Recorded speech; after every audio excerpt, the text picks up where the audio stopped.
Firstly, Thomas, obviously must have been a difficult couple of weeks dealing with some really desperate news that you've had to deal with. Obviously, from a personal point of view, you had to deal with obviously how you cope, and then as the manager, you obviously have to deal with other people as well. How tough has it been? Very tough, I would say. First, on the personal level, it's also because when it's so cruel and so unfair the way Rob had to leave us, and you don't have the chance to say goodbye. I think that's the toughest thing to cope with, I would say, because he was not only a lovely person, but also always a smile, always good energy, bringing that to everybody, but also a close and good friend. And I told that before, that if I stopped at Brentford tomorrow, he was one of the guys I knew that I always will keep in contact with, because the way he was, especially the way he was as a person, I really like that. So he's a big loss for me personal, for Brentford Football Club, for his friends and family, football environment. So that's there's been some tough weeks, I would say. Have you had to allow, obviously, players to cope with their grief as well? I mean, there's work to be done, of course. Football moves on, but also you have to accept that people are dealing with their own emotions, aren't they, as well, above and beyond the footballing side of things. Yeah, I think that really it's a crazy industry we're in, the football world. But everything, that's the paradox of life. I think, somebody's leaving us and you can't sit still. The world is just moving forward.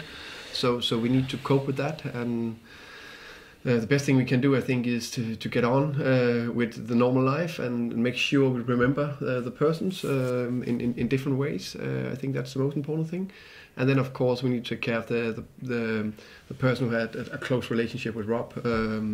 Maybe get them to talk a little bit more about it and ask them into the different situations. And I think we've been really good at that. And I think we are a club who is, filled with lots of good people that are good at talking to each other. So I hope and I think we got well around it, but it's only 2 weeks ago, so it's something that could be for months for some persons. Yeah, sure. And I mean, adversity can draw people together, and really tragic news can draw people together, can't they? This is a very tight group that you as the head coach are the head of. Yeah, it is. I agree. Normally when things like that happen, as you said, people are getting just a little bit closer. We just stick together and we try to cope with it and move forward. And I think we are good at that. And so that's good. You've had to do some important work on the training ground as well, haven't you? Players who've been away on international duty, but those are coming back. Other players who've been here for what are a couple of big home games. Very, very sort of in the context of the football, quite important home games. Oh yeah, we are really much looking forward to Middlesbrough on Saturday. And last week was just briefly touch on and the tough weeks in many ways, but a good game against West Ham. Yeah. Good important match minutes against a good side. This week been really good on the training pitch, Monday, Tuesday, and today. We're looking forward to see to look forward to the game against Middlesbrough. We are looking against the best defensive side in the championship with Pulis. He again done a top job. They defend extremely well. They get quick back behind the ball and they don't concede much. It's only 8 goals they conceded in 17 matches. That's incredible. We believe that we have the tools to open them and create chances. I know they know that as well, but we know that we need to do it in the right situation, because if they get 11 players behind the ball, it's going to be difficult. Not impossible, but difficult. That every single time we have an opportunity, we need to play forward when the game is a little bit more open, and then we need to take care of their transitions and set pieces. Football, I suppose, is a sport that can be played with different styles and different approaches. Tony has a reputation for his approach and style of football. Do you, if you don't necessarily adhere to that yourself? Do you still sort of accept and admire the success he's had with him? Oh, massively. I think he's one of the greatest managers in UK. He proved that in many years by being in the Premier League. How many English managers or British managers have his record? Not many. I don't know the numbers, but not many. And I think if you want to achieve anything in football, you need to have a solid defence. I don't see any defence. Look at Man City and Liverpool. Yeah, you praise them for the offensive work, but how many goals do they concede? Very few. So that's something we can learn from. The desire to defend. Our boys definitely could learn something from that. And then we have a different approach on the ball in some aspect. So our aim is to make the perfect picture. It doesn't always happen, but that's what we're aiming for. So definitely, I think he do a really admirable job. So is it a challenge to break down that system that he has that you actually look forward to taking on?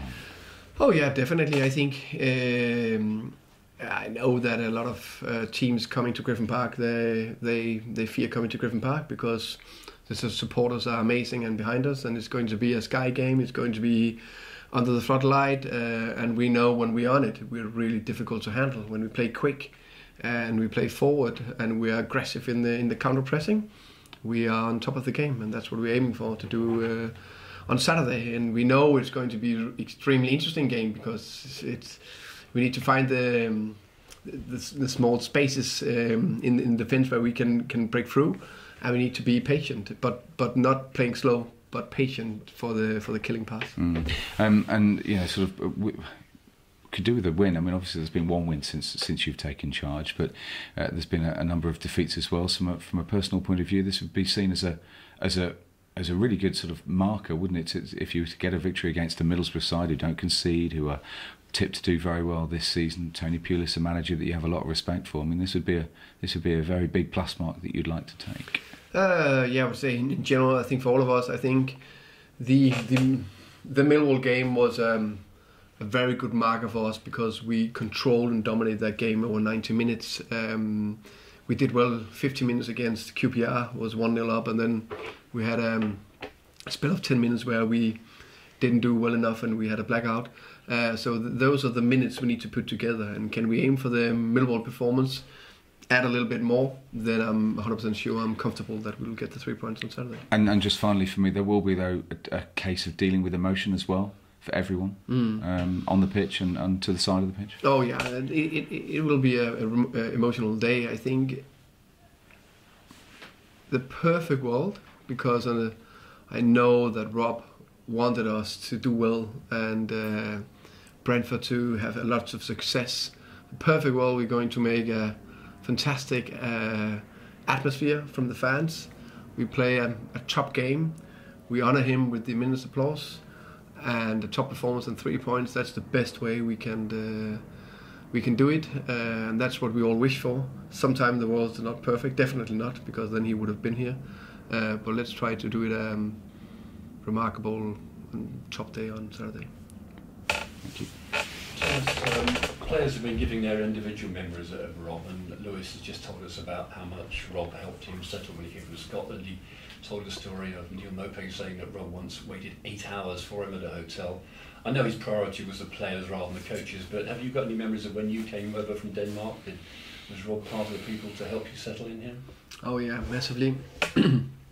He was really good, taking care of, I think, all of us, but I have a lot of very nice memories and examples where he took care of me in not only the beginning but throughout the 2 years. Lots of breakfast, lunches, coffees, discussion. No, of course we're crazy with football, so we talk a lot of football, but also personal lives and experience, and I really enjoyed it, and I'm going to miss him so much. Now, we've got a lot of players to ask you about in terms of injuries. Chris Mepham didn't play for Wales during the internationals. Is he available for He's ready for Saturday. Great. Neil Mopay went off with concussion at QPR. Ready? Yeah. So what are the rules about concussion? He's met the criteria, has he, of how long he's been? Yeah, he's been out. He's been he's been training full since Monday. So no problem. So it was the first week of the international break where he was out. Okay. So Ben Rama, of course, also came off in that game. Yeah, he's out. He's out. Yeah. For how long do we think? Hopefully not that long, but he's out for the game. Okay. Ollie Watkins out. But is that the toe still? That's the toe, but that's getting better, and hopefully he soon will be ready to help the team. Okay. Camo Makocha? He's closer. He was on the grass today in boots, so hopefully he's joining the group soon. Okay, and of course Emiliano Marcondes, great goal against West Ham. Great goal against West Ham, looking sharp on the pitch. Hopefully he's ready to contribute and help the team on Saturday with some minutes. Okay, and Rico Henry? Rico Henry also getting closer, so he's pushing to get closer into the 18 squad, so hopefully he could be ready and available for Saturday as well. Okay, so if he is, of course, available, that would be the first time for some time that you've had, let's say, a recognised left back. You've had other people who can play at left back, yeah. But how much of that has been a factor, do you think, in the recent problems in defence? Because I mean, by and large, the defence has had quite a good season, apart from these moments when they suddenly let in 3 goals. Yeah, I think to be fair, I think Mo and Johan have done well and helping us and helping the team throughout the season. It's obviously, I think Mo is maybe best to the right, but he can definitely play a left back. Johan can play left back as well. But I would say that we're pleased and happy that Rico hopefully soon can join us and hopefully can compete to get close into the starting 11, because it would be nice to have a left foot and a more, how can you say, normal left back. But it is what it is, and we deal with the issues we have, and I can only say again that Mo and Johan have helped us a lot and done well. I don't know, we like to pass on questions from fans, and one fan sent me a message with his interpretation of the lineup against West Ham, which was you switched to 4-1-4-1. Does that ring any bells at all to you? No, I think when you play a 4-3-3, I think sometimes it could look like a 4-1-4-1. Yeah. But it's right that we play with a 6-2-8, normally 2 wingers and a 9, so it depends a little bit how you see it. Right. And to what extent was that a game that, I mean, some of the people on the pitch were giving it, a serious intent, other people were presumably just clocking up time on the pitch. What was the significance of that game, the West Ham game? The West Ham game? Yeah. I think it was fantastic training. The games are the best training. We played against a strong side, and we got really important minutes into especially Justa Silva, Emiliano, Rico Henry, but still we got 90 minutes into Johan, another 90 into Moses, who've been out for 2.5 years, and still good training minutes instead of training out here with 3 players, so 2 Nigunaris, Just McKechran and Sochi, important minutes to Jochi as well, Clarkey as well, Luke Daniels, so I think it's the best training we can get.